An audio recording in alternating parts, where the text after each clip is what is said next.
साइंसपुर के आपके अपने इस YouTube चैनल पर आप सभी का हार्दिक स्वागत है। आज की क्लास के अंदर हम बात करेंगे चार्ल्स लॉ के बारे में। चार्ल्स लॉ था क्या और ये किस व्यक्ति से? देखो, चार्ल्स थे जो वो थे साइंस के नए जनक, ये मानो साइंस के नए जनक। उन्होंने जो एक्सपेरिमेंट किया था, उनके इस एक्सपेरिमेंट के बाद उन्होंने क्या किया था, साइंस के अंदर एक अलग ही क्रांति ला दी थी। क्रांति मतलब ऐसे नहीं कि लड़ाई करा दी साइंस में, नहीं, क्रांति ऐसे ला दी। उन्होंने क्या किया था, जो हम स्केल पढ़ते हैं, मेनली हमारे स्केल हम जो लाइफ डेली लाइफ में देखते हैं वो डिग्री सेल्सियस होता है एंड फॉरेनहाइट होता है डिग्री। पर जो चार्ल्स थे, चार्ल्स ने क्या कहा था कि केल्विन जो है एक नया स्केल होता है। इन्होंने इस स्केल की क्या की थी, डिस्कवरी की थी। चार्ल्स के आने के बाद क्या हुआ था, चार्ल्स जिसको कहते हो आप, तो उन्होंने क्या कहा कि जो टेम्परेचर होता है वो क्या होता है, केल्विन होता है, जो कि जो हम इसको हम क्या कहते हैं, साइंटिफिक टेम्परेचर। साइंस जब भी यूज करती है केल्विन का यूज करती है। कोई भी चीज मेजर करेगी साइंस के अंदर, मतलब ऐसा नहीं कि हर चीज में केल्विन के अंदर यूज कर रहे हैं। हम लैब के अंदर काम करते हैं तो डिग्री सेल्सियस के अंदर भी टेम्परेचर मेजर होता है हमारा। हम लैब के अंदर काम करते हैं तो फॉरेनहाइट के अंदर भी हम मेजर करते हैं। हम काम करते हैं तो केल्विन में भी मेजर करते हैं। पर जब कैलकुलेशन करनी होती है तो हम मेनली केल्विन का ही यूज लेते हैं। तो इन्होंने क्या कहा था, केल्विन के ऊपर काम किया था। क्या था, टेम्परेचर की एक नई यूनिट के ऊपर काम किया था, जो क्या थी, केल्विन थी। इन्होंने क्या किया था, टेम्परेचर के इफेक्ट को स्टडी किया था। चार्ल्स ने क्या किया था, टेम्परेचर के इफेक्ट को स्टडी किया था। मैंने आप लोगों को बॉयल्स लॉ के अंदर भी बताया था। बॉयल्स लॉ वाली वीडियो देखी तो आपको इसका लिंक हमारे ऊपर आई बटन में मिल जाएगा, जाके जरूर देखना। बॉयल्स लॉ के अंदर मैंने बताया था, उससे पहले मैंने एक बात बताई कि कहीं पर क्या होगा, प्रेशर कांस्टेंट होगा, कहीं पर टेम्परेचर कांस्टेंट होगा और कहीं पर वॉल्यूम कांस्टेंट होगा। तीनों में से एक ना एक चीज कांस्टेंट होती ही होती है। बॉयल्स की बात करें तो बॉयल्स ने भी एक चीज कांस्टेंट ली थी। क्या लिया था बॉयल्स ने, पीवी फाइंड किया था हमने, P inversely proportional to V. Pressure और वॉल्यूम पे काम किया था। टेम्परेचर क्या था बॉयल्स के अंदर, कांस्टेंट, टेम्परेचर कांस्टेंट ही रखा था हमने। यहाँ टी क्या शो कर रहा है, टी यहाँ है टेम्परेचर, टी क्या है यहाँ पर, टेम्परेचर है। तो ये था बॉयल्स का law, P inversely proportional to 1/v। और जो हमने लास्ट के अंदर जो सिग्निफिकेंस फाइंड किया था बॉयल्स का, क्या क्या था, डेंसिटी किसके वो होती है, प्रोपोर्शनल होती है पी के। डेंसिटी प्रेशर के प्रोपोर्शनल होती है। प्रेशर बढ़ेगा तो डेंसिटी बढ़ेगी, प्रेशर घटेगा तो डेंसिटी घटेगी। ये रिलेशन हमने बता दिया था। तो चार्ल्स ने क्या किया था, टेम्परेचर के साथ काम किया था। और इन्होंने क्या कहा था, प्रेशर को इन्होंने क्या किया, चार्ल्स ने क्या किया, प्रेशर को क्या किया, कांस्टेंट रख दिया। प्रेशर को कांस्टेंट रख दिया। लिख लेते हैं थोड़ा सा। Charles studied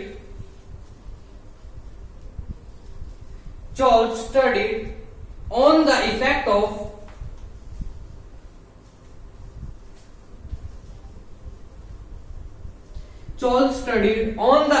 of temperature on the volume,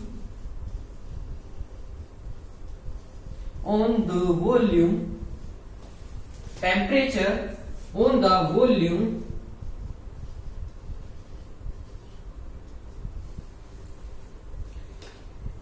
of a gas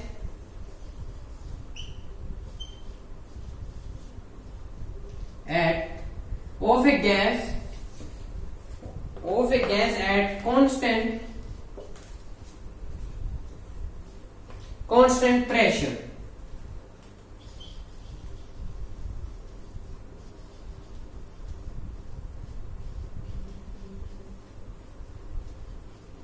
At constant pressure. इन्होंने क्या कहा था, प्रेशर को क्या लिया, पहले लॉ के अंदर मैं क्या कर रहा हूं, टेम्परेचर को कांस्टेंट रख रहा हूं, टेम्परेचर कांस्टेंट है। दूसरे लॉ के अंदर मैं रख रहा हूं प्रेशर को कांस्टेंट,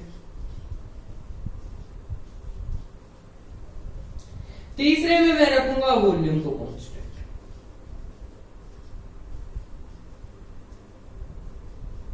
ठीक है, ये तीन लॉ एक साथ चलते हैं, कोई टेम्परेचर हो जाएगा, कोई प्रेशर हो जाएगा, कोई वॉल्यूम होगा। यहां हमने क्या रखा है, प्रेशर को कांस्टेंट। तो इसकी जो डायग्राम बनी, वो इन्होंने जो रिसर्च की थी, इनकी रिसर्च हुई थी 17 या स्टडीड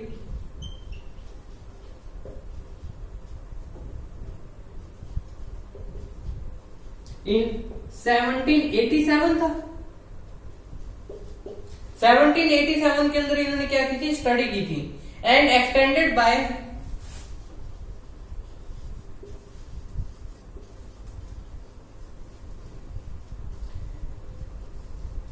अब चोल्स ने तो कह दिया इतनी बात की प्रेशर कांस्टेंट रख के टेम्परेचर का क्या इफेक्ट पड़ता है वो देखने के लिए, पर इसको एक्सपेंड कर दिया, उसको और फैलाने का काम कौन कर गया, जेप्स गे लुइस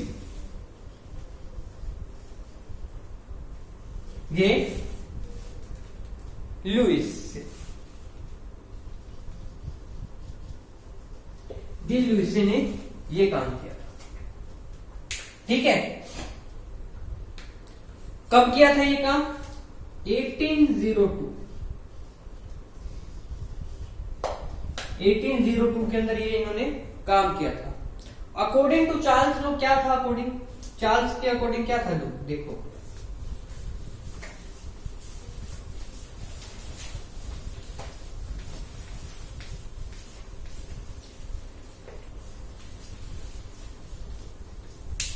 वही बात नहीं यार, एक कर कहता मैं पैसा रखूंगा, एक कहता मैं कार रखूंगा, दूसरा कहता मैं मोबाइल रखूंगा, तीसरा। तो यही बात है, वो जो आइडियल गैस है वो क्या कहती है, मैं माँ बाप रखूंगा, सब कुछ वही रख रही है। एक कहता पैसा रखूंगा, एक कहता मकान रखूंगा, और एक कहता कार रखूंगा, ये बात है। ठीक है, pressure remains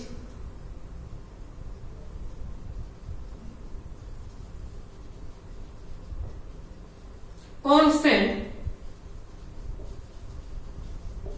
pressure remain constant, the volume of a given mass of gas, the volume of a given mass of a gas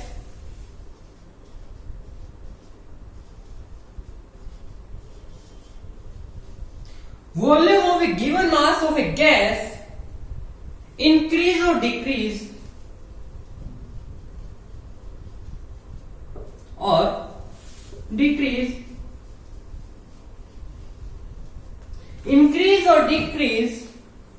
by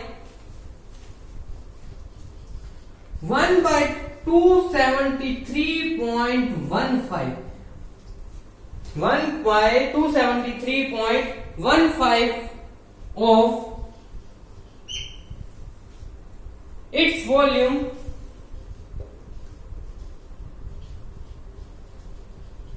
at 0 degree centigrade temperature, 0 degree centigrade for every,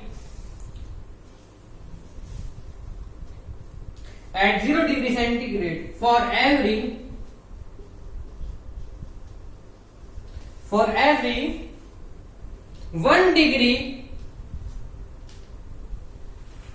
or for every 1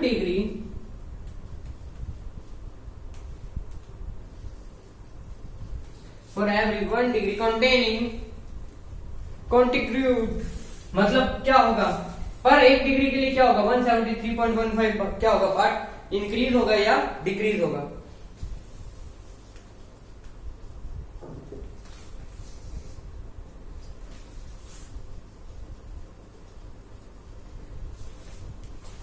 कॉन्टिग्रेट rise और fail in temperature,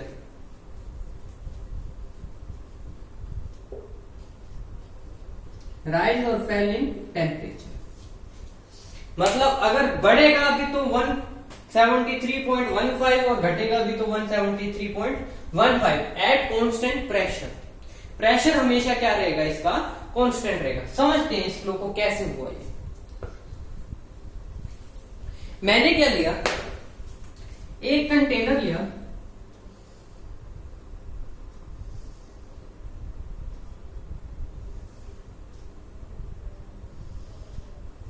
उसके अंदर क्या भर दी मैंने, कोई gas भर दी।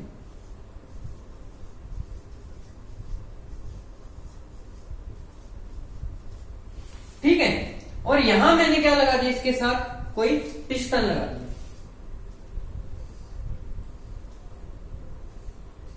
Piston का काम क्या होता है, दबाए रखना होता है। प्रेशर मैंने क्या कर दिया, अगर मैंने यहां एक एटीएम लिया है, एक एटमॉस्फेरिक प्रेशर लिया है, तो मैंने क्या रखा, उसको एक ही रखा, उससे बढ़ाया नहीं।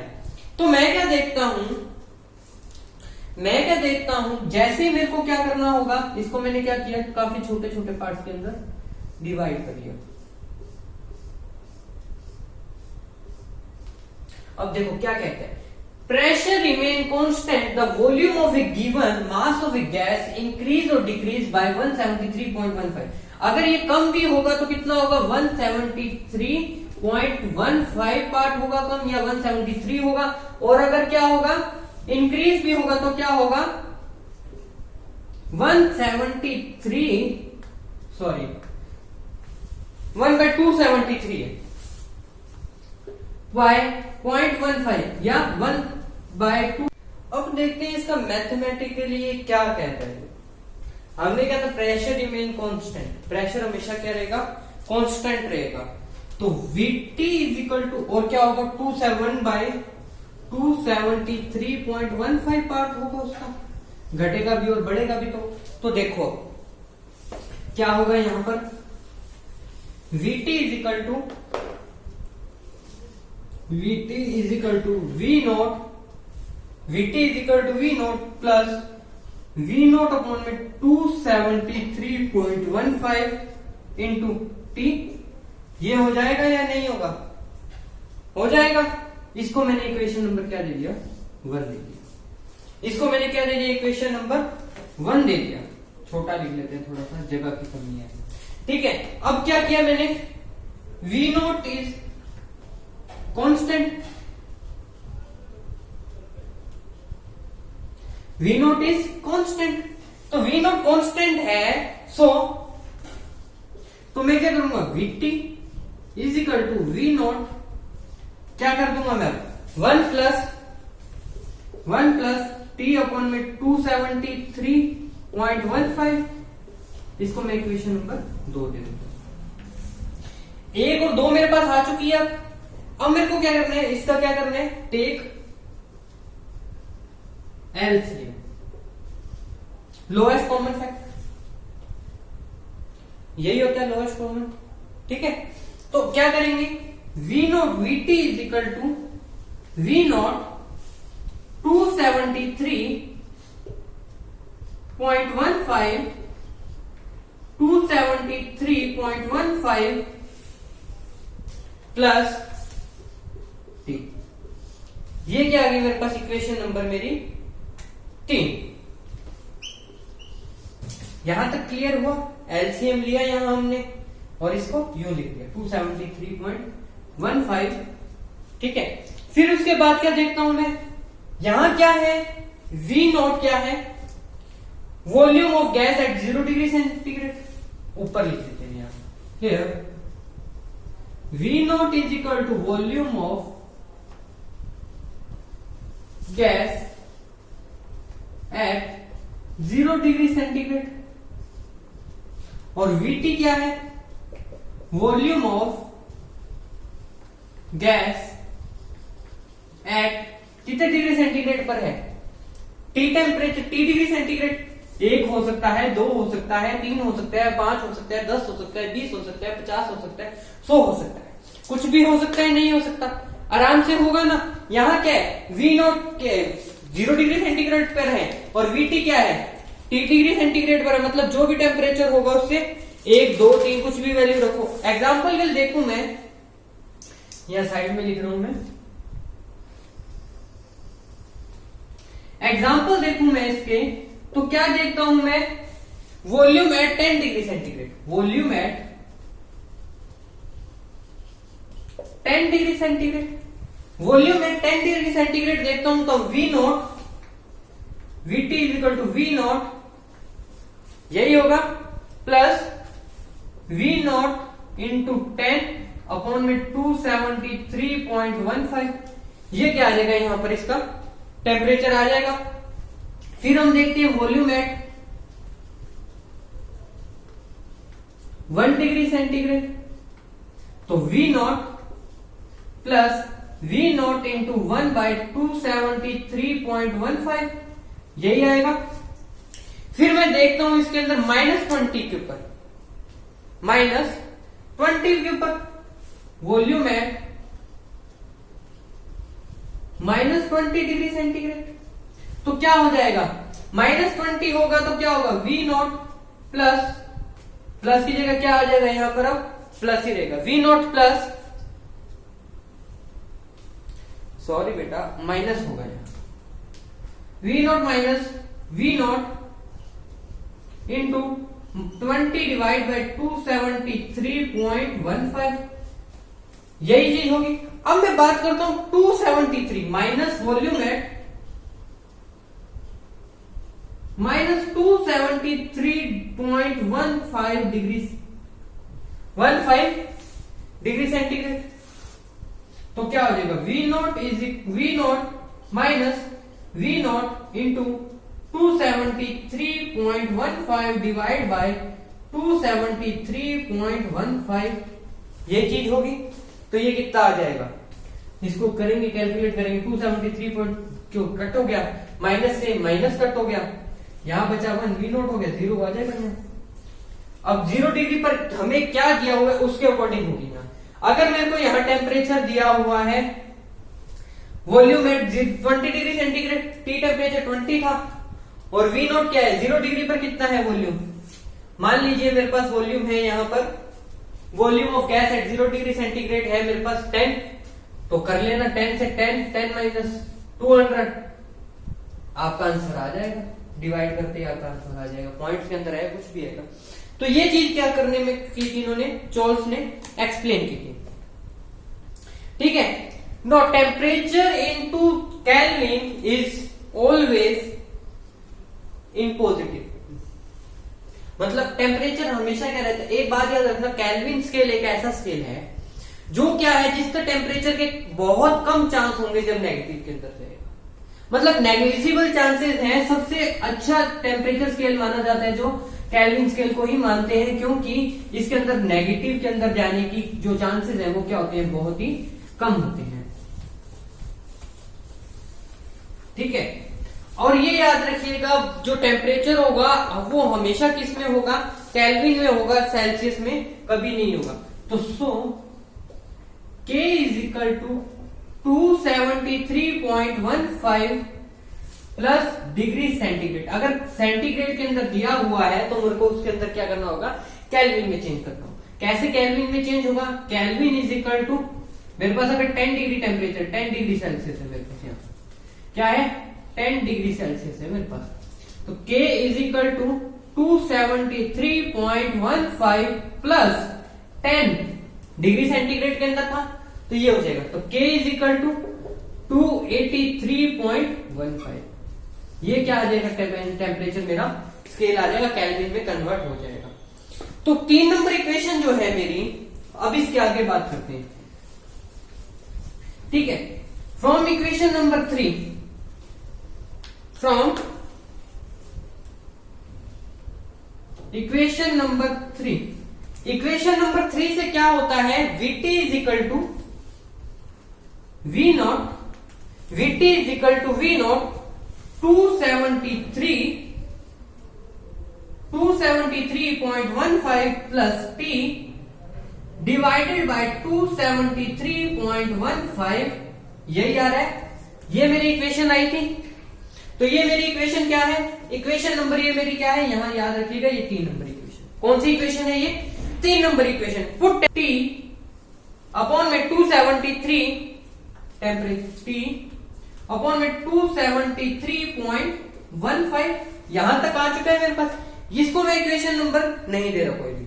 अब क्या करना है यहां पर क्या है V naught and V0 and 273.15 are constant. So अब क्या हो जाएगा, ये दोनों चीजें अगर कांस्टेंट है तो Vt इज इक्वल टू क्या हो जाएगा, Vt अगर ये दोनों कांस्टेंट है तो Vt प्रोपोर्शनल टू किसके हो जाएगा, T। Vt प्रोपोर्शनल T हो रहा है तो इसको मैंने इक्वेशन नंबर क्या दे दिया, यहां पर 4 दे दिया। इक्वेशन नंबर 4 आ गया। सिमिलरली ये क्या है, Vt कांस्टेंट प्रोपोर्शनल है T के, तो सिमिलरली ये रब कर रहा हूं मैं यहां तक।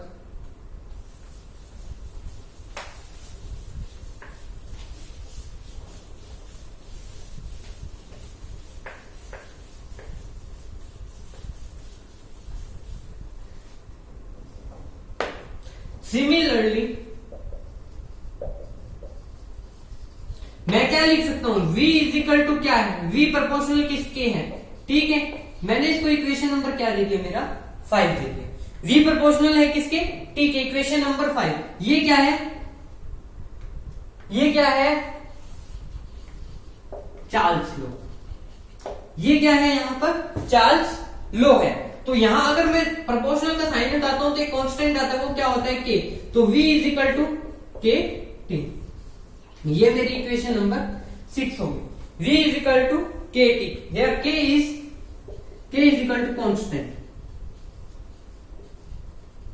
के क्या यहां आ गया मेरे पास, कांस्टेंट आ गया। That depends upon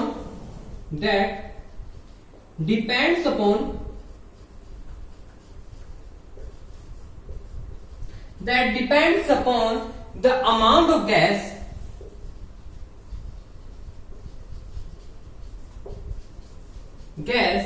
that depends upon the amount of gas taken and the pressure.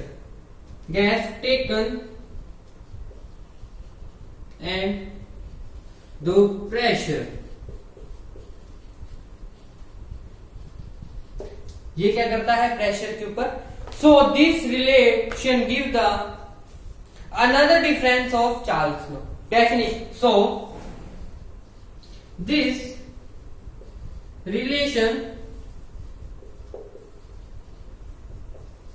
gives the another relation of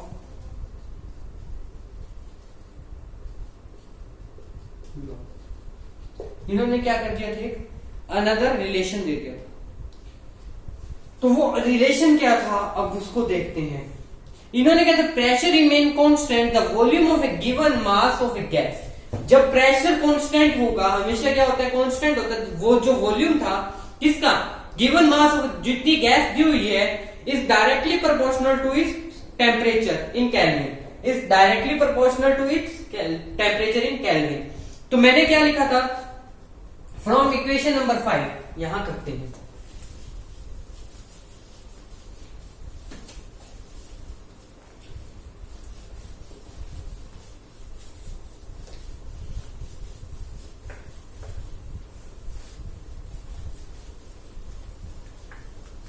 from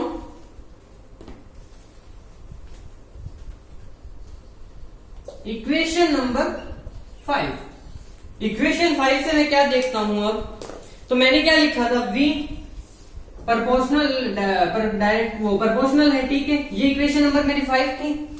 मैंने क्या किया, सो V अपॉन में T constant and constant pressure, volume upon में temperature is equal to constant at constant pressure, constant and constant pressure,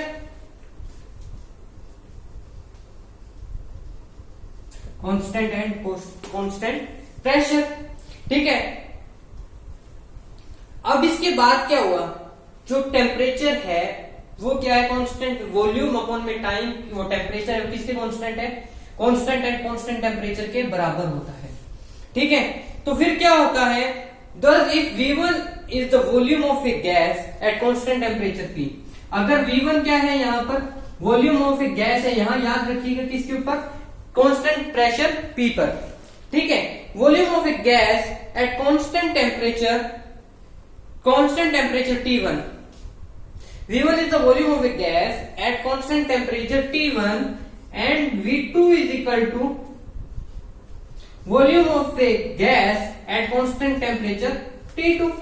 यही चीज आएगी, V1 T1 is equal to V2 T2 हो जाएगा। ये इक्वेशन नंबर मेरी आ जाएगी 6 नंबर इक्वेशन मेरे पास आ चुकी है। किसके ऊपर है ये, कांस्टेंट प्रेशर पर। देखो वॉल्यूम बढ़ेगा तो टेम्परेचर बढ़ेगा। अगर वॉल्यूम V1 से V2 करता हूं तो टेम्परेचर भी T1 से T2 होगा। ये बात बताने की कोशिश कर रहे हैं ये लोग क्या कहता है, वॉल्यूम V1 से T1 होता है तो V1 से V2 होता है तो टेम्परेचर भी क्या होता है, T1 से T2 होता है। अगर मैं इसको देखूं, डायग्राम देखूं तो डायग्राम बहुत अच्छा बनता है, पर एप्लीकेशन जो थी इसकी वो क्या क्या थी, देखिए इसका ग्राफ बनाते हैं। जब मैंने क्या बोला है, वॉल्यूम बढ़ेगा तो टेम्परेचर बढ़ेगा या बढ़ेगा, सीधी सी बात है। वॉल्यूम जैसे जैसे इंक्रीज होगा टेम्परेचर भी कैसे होगा, इंक्रीज होगा। तो इसका ग्राफ देखें तो कैसा आएगा, एक स्ट्रेट लाइन आएगा। स्ट्रेट लाइन ऐसे ही इंक्रीज हो रहा है तो टेम्परेचर भी इंक्रीज को शो कर रहा है और वॉल्यूम भी इंक्रीज को शो कर रहा है। देखिए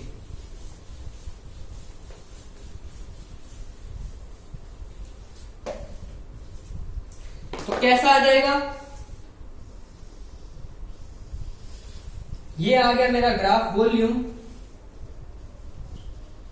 किसके अंदर, सेंटीमीटर क्यूब, और ये क्या है, टेम्परेचर किसके अंदर, केल्विन के अंदर। तो जैसे जैसे मेरा क्या होगा, वॉल्यूम बढ़ेगा, वैसे वैसे टेम्परेचर में भी क्या आनी शुरू हो जाएगी, ग्रोथ आनी शुरू हो जाएगी। पहले वॉल्यूम क्या था, V1, तो टेम्परेचर क्या था, T1। देखते जाओ,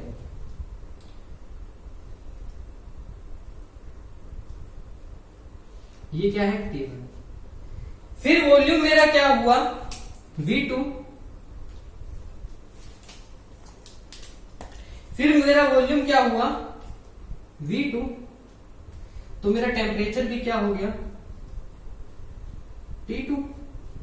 फिर मेरा वॉल्यूम हुआ V3, किस पे, कांस्टेंट प्रेशर पे है, तो मेरा जो टेम्परेचर था वो क्या हो गया, T3।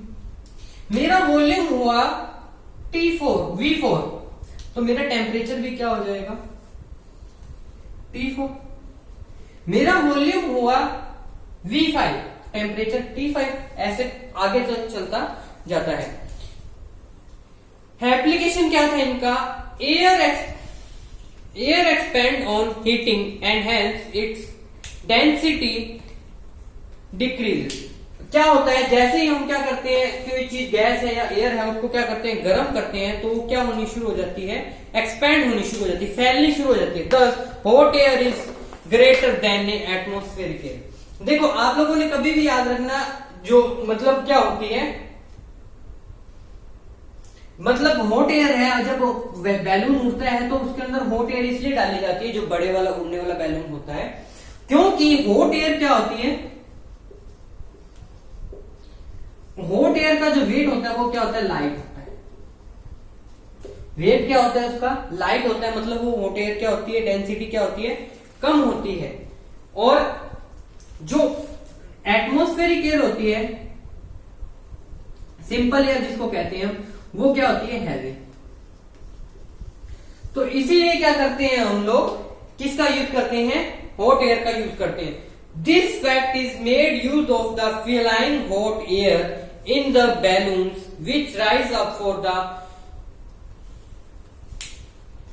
क्या हुआ, अब ये क्या है, हॉट एयर का इसलिए हम यूज कर रहे हैं क्योंकि वो हल्की होती है। आई होप आपको चार्ल्स फ्लो समझ आया होगा। अगर समझ आया, वीडियो अच्छी लगी तो लाइक जरूर कीजिएगा, चैनल को शेयर एंड सब्सक्राइब करना मत भूलिएगा। एंड